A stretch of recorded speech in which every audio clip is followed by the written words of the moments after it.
आतमध्ये अशा ठिकाणी जिथून लगेच काढता येईल. Very good.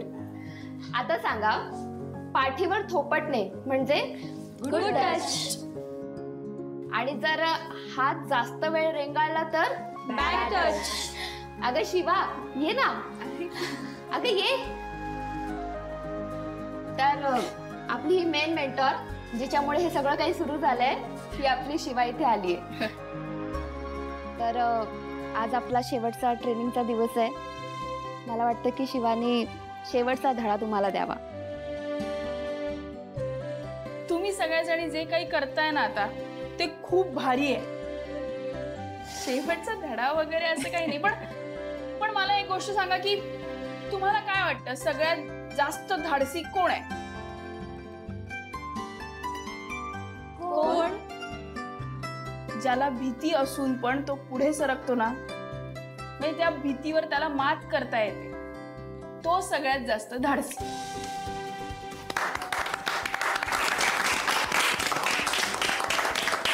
अशी मुलगी शिवा तर आहेच, पण शिवाशिवाय आणखी अशी कोण आहे? कोण? कोण? अरे तुम्ही सगळ्याजणी. तुम्ही होतात म्हणून आम्ही सुरक्षित होतो, म्हणून आम्ही बिनधास्त होतो. अगदी खरंय सायली. शिवासारखी मुलगी प्रत्येक घरात असायला हवी. त्यामुळे तू जे करतेस त्याला तोड नाही. खरं तर आम्हाला उभं राहण्याची ताकद शिवानेच दिली, त्यामुळे तिचं श्रेय आहे.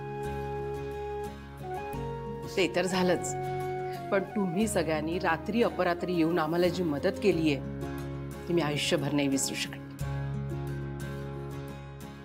शिवा जशी माझी मुलगी तशाच तुम्ही सुद्धा माझ्या मुली आहात.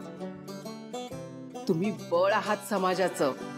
शिवाला तिच्या वडिलांनी जी शिकवण दिली तीच शिकवण ती सगळ्यांना देते, त्यासाठी खरं तर तिला सलाम आहे.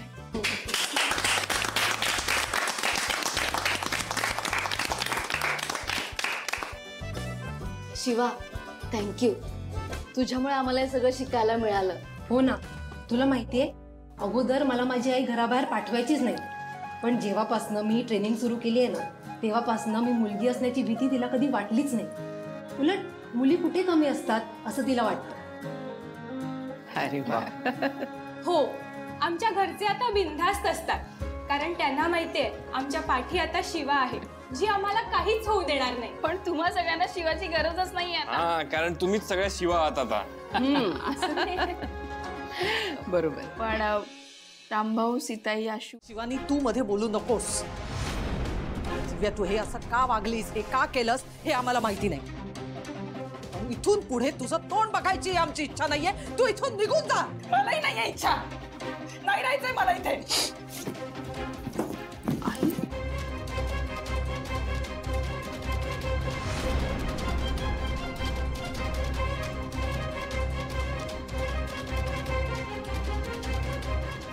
तुम्ही कोणीच कधीच माझ्या सुखाचा विचार केला नाही,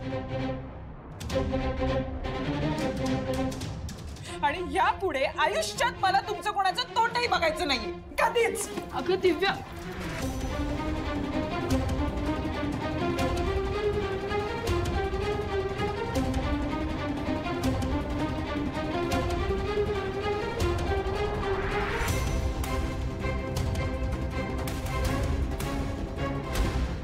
सुद्धा वाटत नाही तिला. तरी वंदे मी तुला सांगत होती, ही सुधारण्यातली नाही आहे.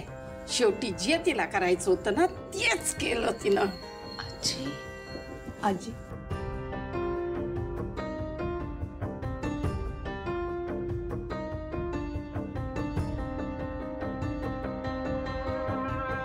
हे बघा, सगळ्यांनी चहा घ्यायचाय, कोणी हट्ट करायचा नाहीये, नाहीतर तुमच्या तब्येतीवर परिणाम होईल. बरोबर आहे सीताचं. बघा आजी, ताई, तुमची यात काहीही चूक नाहीये. कुठल्या जन्मीचे भोग भोगतोय हो भाऊ आम्ही. ही अशी मुलगी कशी या घरात जन्माला आली? शिवानी ती नाही चुकली, चूक माझी झाली. माझे संस्कार कमी पडले ना, म्हणून ही वेळ आपल्यावर आली आज. नाही नाही वंदनाताई, स्वतःला दोष नका देऊ तुम्ही. तुम्ही 2 मुलींना खूप छान वाढवलंय. पण मुलांवर फक्त घरातले संस्कार नाही ना होत. एका ठराविक वयानंतर बाहेरचे लोक, बाहेरची संगत ह्याचा प्रभाव असतो त्यांच्या. आणि त्या वयात ते कसे निर्णय घेतात ते महत्वाचं असतं. खरंय, मी पण कीर्तीच्या बाबतीत घेतलेला निर्णय चुकीचाच ठरला की. त्याची शिक्षा ती आणि घर किती वेळा भोगणार आहे त्याची काही मोजदादच नाही. स्वतःच्याच घरात स्वतःच्या माणसांशी अशी कशी काय वागू शकते? मी आणते तिला. शिवा, थांब शिवानी. मी पप्पांना प्रॉमिस दिलं होतं, मी तिला आणला. थांब शिवानी. त्या मुलीला ह्या घरात घेऊन यायचं नाही. चूक नाही, गुन्हा केलाय. आता ह्या घरात त्या मुलीला जागा नाही. शिवा, नको जाऊ प्लीज. अरे पण असं कसं आशू? ती माझी बहीण आहे. अरे ती अशी घराबाहेर जाते हे मला नाही आवडत आहे. तुला अजूनही लक्षात आहे की ती तुझी बहीण आहे, पण तिला असं वाटतंय का? हे बघा, जे काही झालं ते खूप वाईट आणि दुर्दैवी आहे. आणि तिने हे सगळं कशासाठी केलं हे पण आपल्याला कळलंय. समज नाहीये तिला. कदाचित थोडे दिवस बाहेर राहील आणि येईल ती परत. पण आता तुम्ही एकमेकांना सांभाळायला हवंय. बघा आजी, ताई, चंदन, तुम्ही सगळे एकमेकांचा आधार व्हा. यात तुमची काहीही चूक नाहीये. त्यामुळे स्वतःला दोष देणं बंद करा. दिव्याने तिच्यासाठी जे काही करायचं होतं ते केलेलं आहे. ती परतही येईल. तिला पश्चाताप झाल्यावर ती परत येईल. त्यावेळेला तिला घरात घ्यायचं की नाही हा तुमचा निर्णय असेल. पण तुम्ही सगळ्यांनी हे असं पूर्ण तुटून नाही चालणार.